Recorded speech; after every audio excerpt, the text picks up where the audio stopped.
Okay, so I could not flip the camera once I started it in the last position. So this is either the second video, and I'll try to post the first one that I had. So chapter 5, police role and police discretion. So who are the police? What do they do? How do they do what they do? And what should they do instead? So these are a lot of questions that the general public will have, and you guys will have. You will see different cases, on the media, and you will try to understand. Well, they should have done it this way, or they should have reacted to the situation this way. Um, what is the role of the police officer? What are they supposed to do? This may be excessive. So these are the general questions that the public will have about the role of police, and that's why it's so important that we continue to have the discussion and continue to bridge the gap between police and community, so that you guys and the general public are aware of what our role is as police officers. So our role is a crime fighting role. So, fiction based. You guys watch shows and TVs, and we love action, and we love the car chasing and everything that we kind of see on TV. Um, but that's a small portion of what we do as police officers.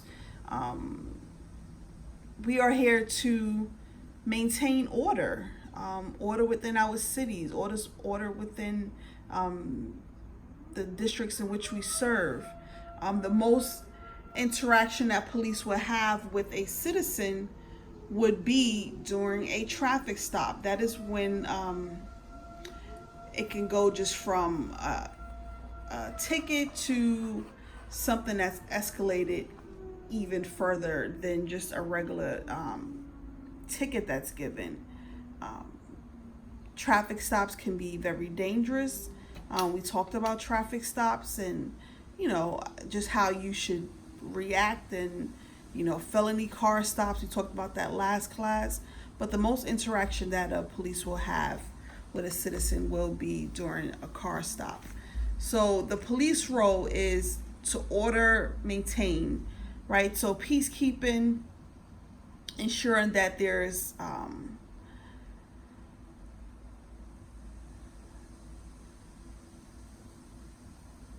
keeping order within the city. Sorry, ensuring that people follow the laws and the regulations that are governed by them. Provide services when needed, whether you're making an arrest, providing homeless shelter information, any other type of social service. Because as police officers, we don't just wear one hat. We wear many hats, and we will encounter people from all walks of life. So, we have to be that resource. We have to be that guide and make sure that we provide the information that's needed in order to help one another.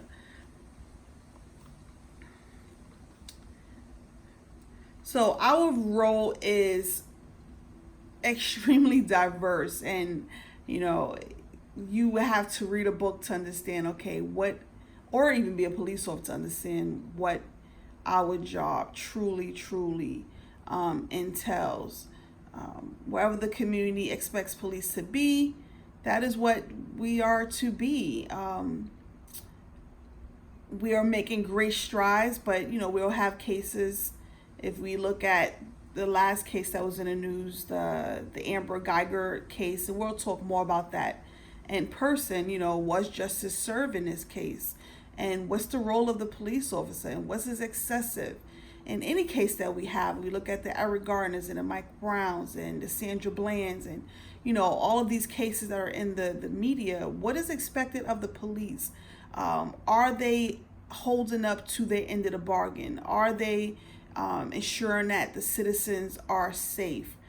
Or are they getting away with things that they should not get away with? Are they excessive in how they interact with the community?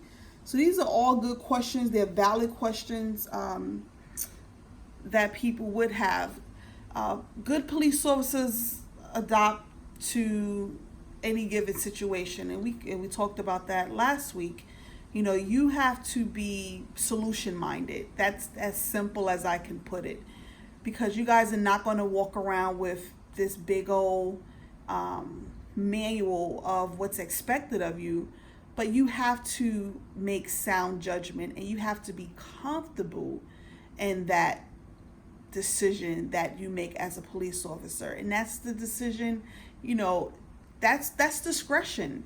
You know, that's you making a decision as to how you feel this situation should be carried out. Should it be a warning, admonish when I'm stopping someone for a traffic stop? Should it be a summons?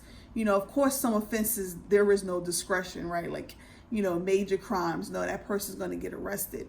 But we talk about low-level offenses, summarizable offenses. You just have to make that decision, making a sound decision on how to react to certain situations. Talked about verbal judo. You're starting out at 10 interacting with someone, you can never go down. So Pung's concept of governing police work effort is to improve the community welfare. You know, we talk about quality of life issues, respect for individuals' rights and worth and dignity. That's what it all comes down to. Regardless of what community in which you police, respecting that person, respecting that community, understanding their culture, their beliefs, that is what's important in our role as police officers, is upholding the law, upholding the Constitution, and just respecting individuals. So we know that, you know, before our job was just, you know, fighting the bad guys, you know, taking reports. But our role since 9/11 has intensified because now we're, you know, not only are we fighting the bad guys, but, you know, now we are trained in counterterrorism and heavy weapons training. And, you know,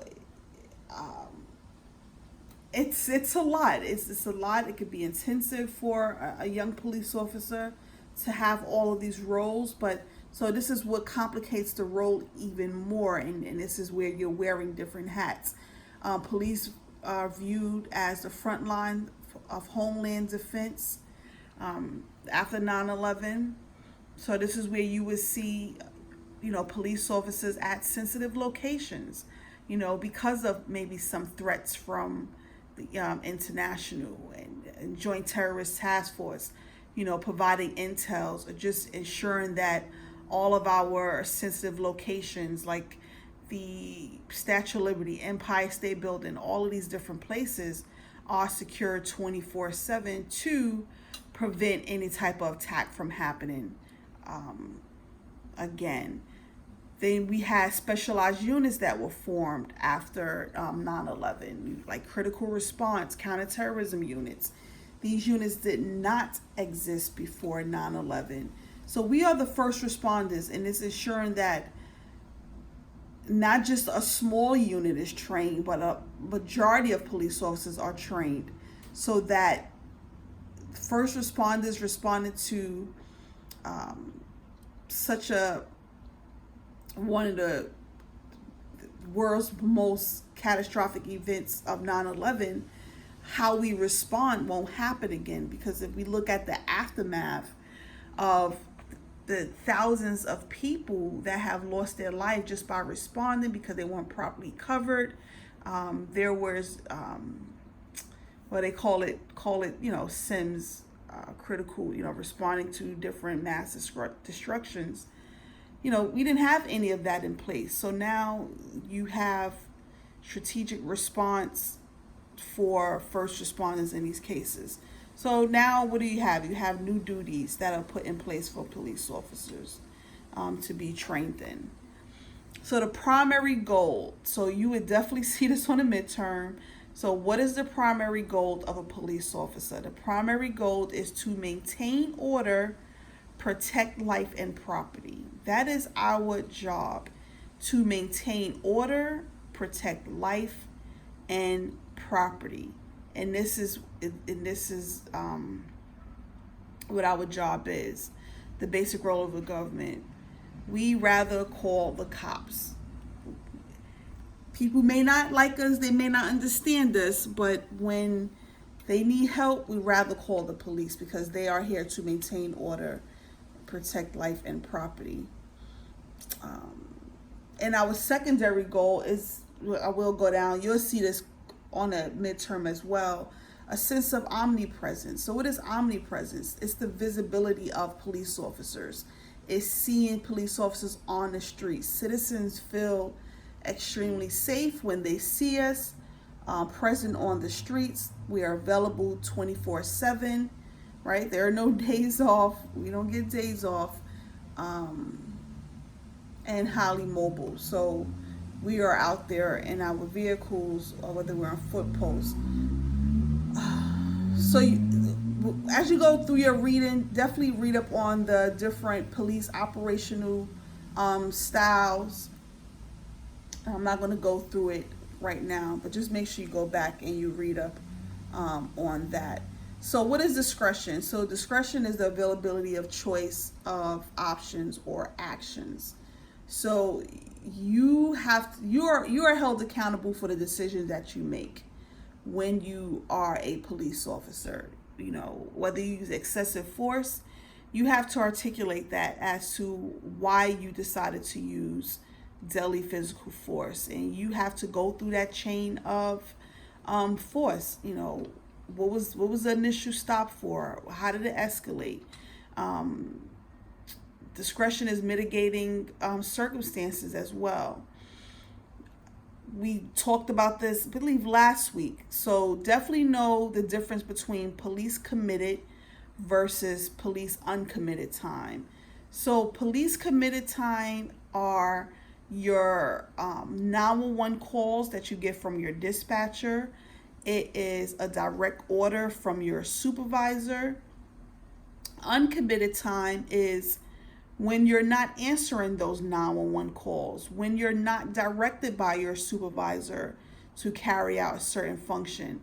Your uncommitted time would be your traffic stops, right? You know, looking for people that may be suspicious in your geographic area that you are patrolling. So most of police time is spent on uncommitted time. Remember that question. Most of police time is spent on uncommitted time because you're not answering 911 calls for an entire 8 hours, right? So what are some duties that police have? Whether you're answering 911 jobs, you're filling out police accident reports, you're filling out lost property, maybe someone lost something so you have to voucher it. You're filling out aided, someone's going to the hospital because they're sick. So you have a lot of administrative work that you have to do. Making the arrest is administrative work as well, and processing that person. So how is discretion exercised? So these are some cases where you will exercise your discretion. A stop, question, and frisk. So it's your discretion whether you're going to stop someone. And I always give you guys the example of, you know, sitting in a patrol car, watching someone pace back and forth in front of a location, maybe going in and coming out carrying a bag. That's your discretion to stop that person, right? Based off of what you saw, and that may elevate to a great arrest. That would be great, and sometimes it may not. But that initial stop, that initial inquiry is